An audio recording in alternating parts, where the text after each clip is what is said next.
Guys, I think it's about time I embrace my inner Formula One, the inner racer inside of me, my inner Han!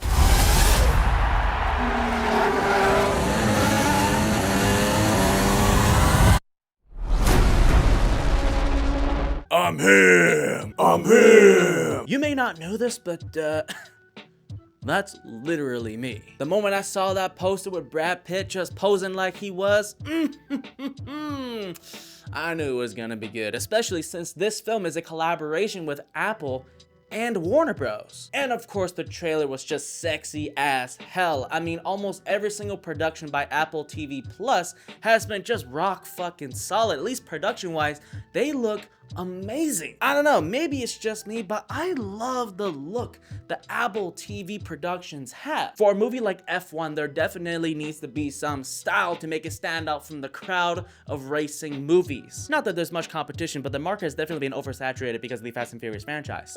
There's been a lot of conversations comparing this film to Top Gun Maverick, and rightly so, because I believe one of the producers who worked on Top Gun Maverick also worked on this. And well, if you take into account of the stories of both films, yeah, they're very similar to each other. Not saying that it's a bad thing, just simply pointing it out, and it's great to see Brad Pitt and Tom Cruise reunite after so long. Well, I mean, there's a good chance they probably hung out outside of Hollywood, but we haven't exactly seen them on the red carpet together like this before, at least for a long time. Let me just preface this review by letting y'all know that I know absolutely nothing about cars, okay? I don't know a single thing. I don't really care to know. I don't know what the fuck I should know. Alright, I just went into this movie to watch it and review it as a movie. I also know nothing about F1, Formula One. I don't watch any of that shit. I don't care for any of that shit. But this movie might have just changed that. We follow Sonny Hayes, portrayed by the one and only Brad Pitt, who is currently traveling around the world as a freelance driver. After a horrible backbreaking accident that took him out of the race 30 years ago, he has given up his dream on becoming a professional F1 driver. That is until Ruben, portrayed by the one and only Javier Bardem, manages to convince Sonny to join his struggling F1 team. But this retired driver needs to figure out how to get back in the groove of things and also adjust to the new blood. Sonny needs to figure out how to drive alongside Joshua Pierce, portrayed by Damson Idris, in order for them to win this race. But will this team manage to make a name for themselves in F1 history or disappear in embarrassment? I guess that's for you to find out. God damn, y'all, this movie fucking rocks! Walking out of this theater experience just had my blood fucking pumping, man. It really just reminded me of Top Gun Maverick. I mean, just think about it for a second. Old retired professional who was brought back to a place where he was once considered a rising star or the #1 during his time, whose job is to help and train these youngsters in order for them to accomplish their mission, their goal. In F1, Brad Pitt is racing to ensure that nobody loses their jobs because they are at the end of the line. Well, his team is currently at the end of the line because they have been losing a whole lot. So it's really all on Brad Pitt to make sure that this team survives. This movie is a goddamn cinematic experience. If you loved Top Gun Maverick, you're gonna fucking love this movie. This is first and foremost a racing movie with some occasional emotional beats here and there. We may not learn much about the characters. As a matter of fact, the story itself really isn't all that emotionally impactful,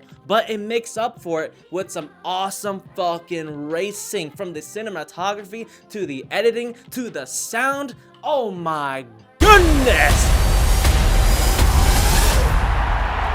Literally, someone literally gets caught on fire in a scene. The performances are all fucking great, and this is thanks to some great writing, especially when it came to the comedy. I was not expecting this movie to be as enjoyable and comedic as it was or is, but yeah, it's pretty funny. There are so many fantastic moments throughout this film where characters are just bickering and bantering towards each other, and the chemistry between Javier Bardem and Brad Pitt, fantastic. And Brad Pitt's love interest, portrayed by Carrie Condon, she's amazing. The chemistry between them is just rock solid because it doesn't just happen instantaneously, and her character, Kate, has a huge fucking role to play. That being, she is the one that is designing their cars. Damson Idris is doing a great job at just portraying this young, hot-headed driver who's trying so damn hard to prove himself. Not just himself, but also the fans, the organizations, and he is a bit too caught up in all the fucking noise of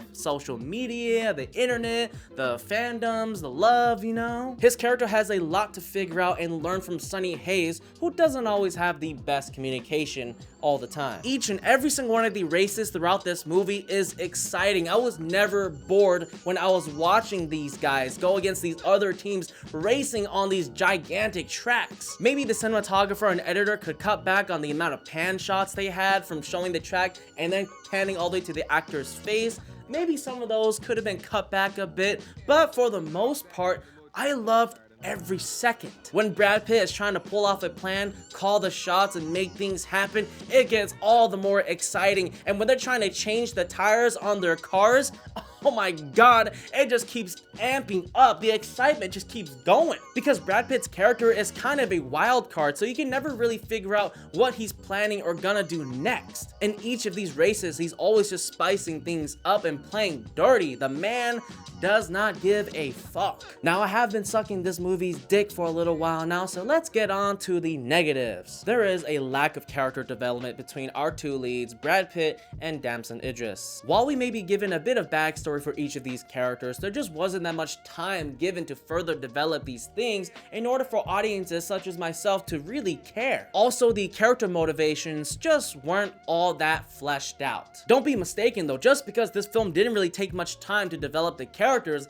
did not mean that I didn't like the characters. As a matter of fact, the difference between Sonny Hayes and Joshua Pierce is night and day. How they treat the team, how they work out, how they live their life, it is all there on screen for the viewer to pick up on. I'm probably mixing up character motivations from character development, and if I am, I do apologize, because it's really the motivations for our characters here where the movie is lacking in. The stakes never felt as high as the characters made them out to be, because there was never really a moment where I was worried that they were going to fail or lose or mess something up. Not to say that those things don't happen, but when they do happen, I just wasn't all that worried. Our two drivers, Sonny Hayes and Joshua Pierce, having conflicting ideas as to how to drive and win, all of a sudden towards maybe I'd say the third act of the film, decide, you know, we're working together now. It's gonna work. It's whatever. There just wasn't really a satisfying arc to them finally working together towards the end of the movie. But beyond those issues though, like I said, this is a racing movie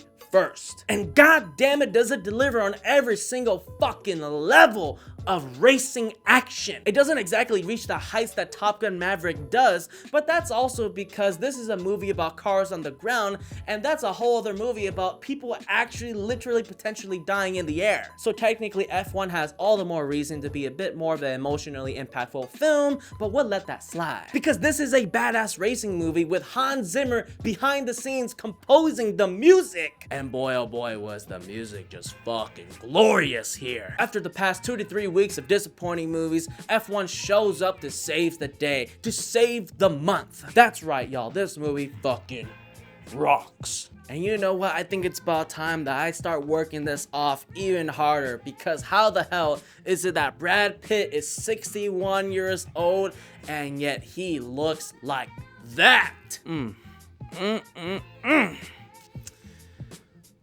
I'm hard. Alright, that's enough of me. I'll catch you guys next time.